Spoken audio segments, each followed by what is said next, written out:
Hi, in the previous video, I showed you how to use AWS Autopilot, which is their AutoML tool, to generate a pre-processing model and an inference model for generating predictions on raw data.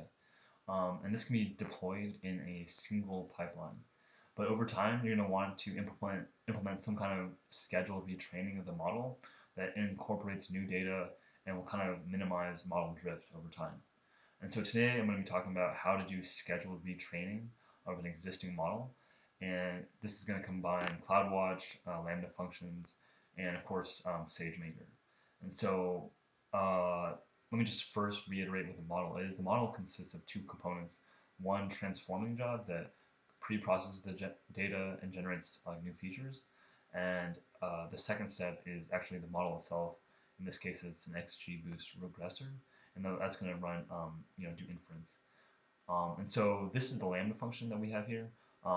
You can hook this Lambda function up to a CloudWatch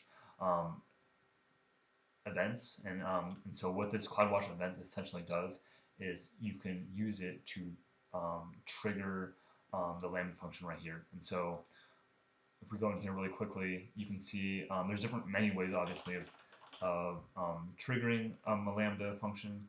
CloudWatch has a lot of options. One that you can currently explore is a scheduled one, which is like maybe once every month. So that would be a scheduled expression. So you can say rate once per month, which is what I have here. Alternatively, you can use a specific event pattern, and that can be based on something in EC2 or S3. And so there's a good amount of customizability here that you can use to trigger kind of a Lambda function in general, and specifically in this case, model retraining.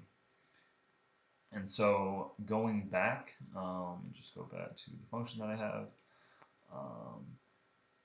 And so this, let me just go back to a previous version.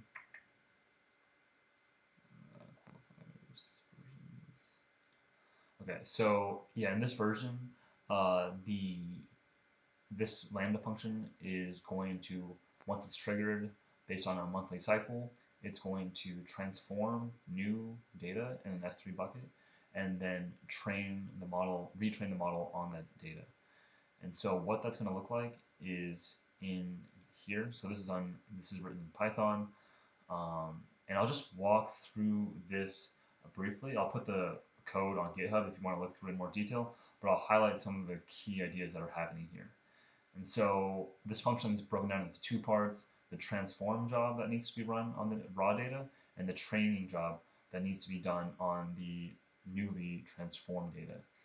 And so first we want to transform the raw data that we have, and what we're going to do is we're going to bring in the previously optimized and selected transform job, and that's going to be here, describe transform job, and we're going to input the transform job from the previous one that we used, and in this case it's the optimized candidate from Autopilot. So that's where that's coming from. And then what we're going to do is we're going to, so this TFJ dictionary is going to basically store all of the configs from this transform job, and we're going to update it with new information such as the new data location for the raw data, where we want to put the transformed output, and we can also edit other things like the type of instance we want to use and the number of instances.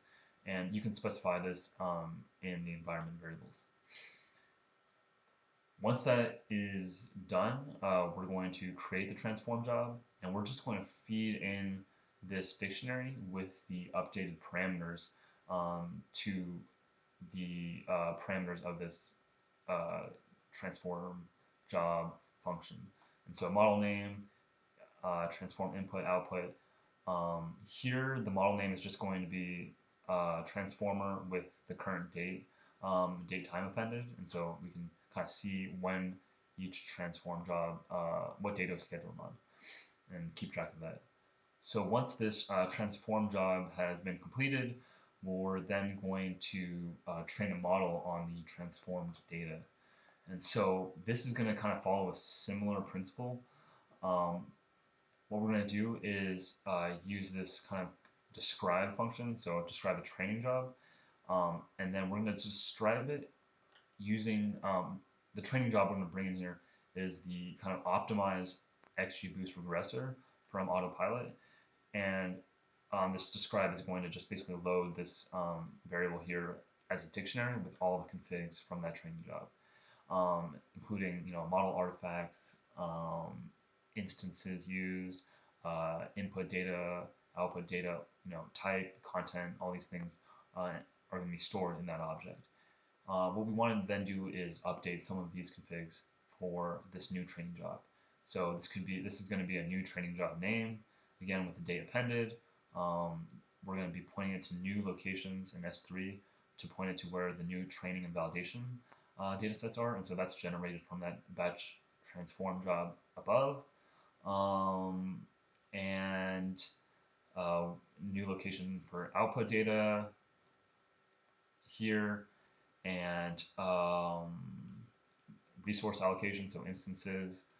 Here I'm specifying it to use spot training, and so when this model training job was originally done in autopilot, it didn't use spot training, and I would like to use that in the future, so that's what this specification here is for. And this is specified in environment variables.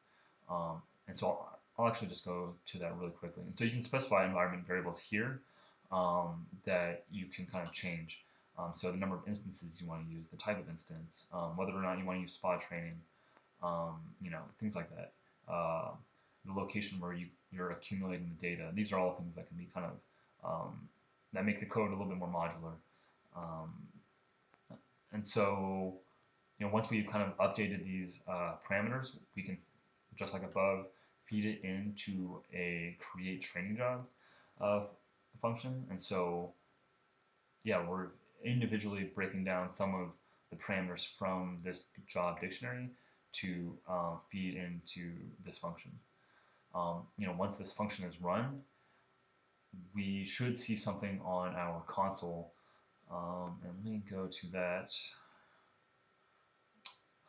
So here we're at batch transform jobs in the kind of SageMaker, AWS Sagemaker, and here are some of the kind of scheduled transform jobs that I've done. And so the most recent one here is DPP1 transformer with the date. And so DPP1, if you remember, is one of the pipelines, and so there were 5 candidate pipelines generated from autopilot. DPP 0, 1, 2, 3, 4. One was the happened to have the optimized, be part of the optimized model, and so I'm taking that transformer, transforming it on new data, and then once this is completed, it will initiate a training job. This training job will be trained on that transform data, and so this is the corresponding training job. It has that prefix as well as the same date time, and this training job has now been updated on the new data. So what you would want to do next is some kind of validation. You can do a batch transformation on this data, and that's not too difficult to do. One way of doing this is within the Lambda function. What I'm going to show today, just for simplicity, is how to do it in Jupyter Lab. So you can open up Jupyter Lab going through Amazon SageMaker Studio. But basically, what I've done here in Jupyter Lab is kind of walk through that process of validating that model.